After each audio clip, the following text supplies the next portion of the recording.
Hello students, তোমাদের সকলকে স্বাগত জানিয়ে আজকের ভিডিও শুরু করছি।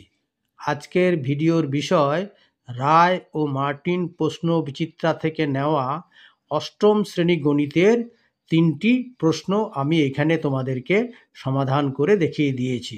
তাহলে চলো বেশি দেরি না করে ভিডিওটি শুরু করা যাক।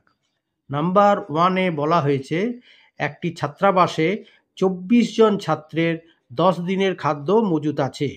ওই খাদ্যে 30 জন ছাত্রের কত দিন চলবে, মানে দিন সংখ্যা চেয়েছে। তাহলে সমাধান।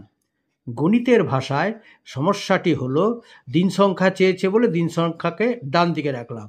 তাহলে ছাত্র সংখ্যা উইদিন ব্র্যাকেট জন, আর ডান দিকে রাখলাম দিন সংখ্যা উইদিন ব্র্যাকেট দিন। এইবারে 24 জনের চলে 10 দিন, 30 জনের কত দিনে চলবে। আচ্ছা দেখো, ছাত্র সংখ্যার সাথে দিন সংখ্যার ব্যস্ত সম্পর্ক। ছাত্র সংখ্যা কমলে দিন সংখ্যা বাড়বে এবং ছাত্র সংখ্যা বাড়লে দিন সংখ্যা কমবে। অতএব ব্যস্ত সম্পর্কটি হবে, এটা তীর চিহ্ন, এটা যদি উপর দিকে যায় এটা নিচে আসবে, যেহেতু এটা বার করতে হবে সেজন্যে এইভাবে করা হলো। প্রথমে এইটাকে মানে 30/24 করে তারপরে 10 প্রশ্নবোধক চিহ্ন করতে হবে। ঠিক আছে, আবার বলে দিচ্ছি, একটা তীর চিহ্ন, মানে এইটা উপরে উঠলে এটা নামবে, বা এইটা নামলে এটা উপরে উঠবে। তাহলে এখানে ব্যস্ত সম্পর্কটি হবে 30:24, 30:24 সমান 10 প্রশ্নবোধক চিহ্ন, বা এখানে প্রথম পদ ইন্টু চতুর্থ পদ সমান হচ্ছে দ্বিতীয় পদ ইন্টু তৃতীয় পদ। তাহলে 30 গুণিত প্রশ্নবোধক চিহ্ন সমান হচ্ছে 24 গুণিত 10, বা প্রশ্নবোধক চিহ্ন সমান হচ্ছে 24 গুণিত 10/30টা নিচে এলো। এবারে কাটাকাটি, 10কে 10 দিয়ে 1, 30কে 10 দিয়ে 3, 3কে 3 দিয়ে 1, 24কে 3 দিয়ে 8। অতএব প্রশ্নবোধক চিহ্ন সমান কি হলো? 8, মানে এটাই দিন সংখ্যা। অতএব ওই খাদ্যে 30 জন ছাত্রের 8 দিন চলবে।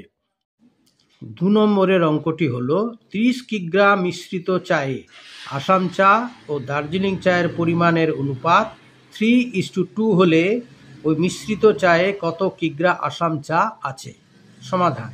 আসাম চা এবং দার্জিলিং চায়ের পরিমাণের অনুপাত বলে দেওয়া আছে 3:2। অতএব আসাম চায়ের আনুপাতিক ভাগহার হবে 3/3+2, 3/3+2 সমান 3/5 অংশ, এবং দার্জিলিং চায়ের পরিমাণের ভাগহার হবে 2/3+2 সমান সমান 2/5 অংশ। এটা হচ্ছে 3/5 অংশ হচ্ছে আসাম চা, 2/5 অংশ দার্জিলিং চা। কিন্তু আমাদের বার করতে বলেছে আসাম চায়ের পরিমাণ, ওই মিশ্রিত চায়ে কত কিগ্রা আসাম চা আছে। দার্জিলিংয়ের পরিমাণ চাইনি, দরকার নেই। তাহলে আমরা 30 কিগ্রাতে আসাম চা বার করব। সুতরাং 30 কিগ্রা মিশ্রিত চায়ে আসাম চা আছে 30 গুণিত 3/5 কিগ্রা, উইদিন ব্র্যাকেট দিয়ে বাইরে কিগ্রা। এবার 5কে 5 দিয়ে 1, 30কে 5 দিয়ে 6, তাহলে উপরে উপরে 6 × 3 হলো 6 × 3 = 18 কিগ্রা। ঠিক আছে। এর 3 নম্বর অঙ্কটি হলো a + b = 4 এবং 1/a + 1/b = 4/3 হলে a - b হোল স্কোয়ারের মান কত। ঠিক আছে, a - b হোল স্কোয়ারের মান, এটার মানই বার করতে বলেছে। তাহলে সমাধান। a + b = 4 বলে দেওয়া আছে। এইবারে 1/a + 1/b = 4-এর 3। এখান থেকে কি বার করলাম? a আর b এর লসাগু ab।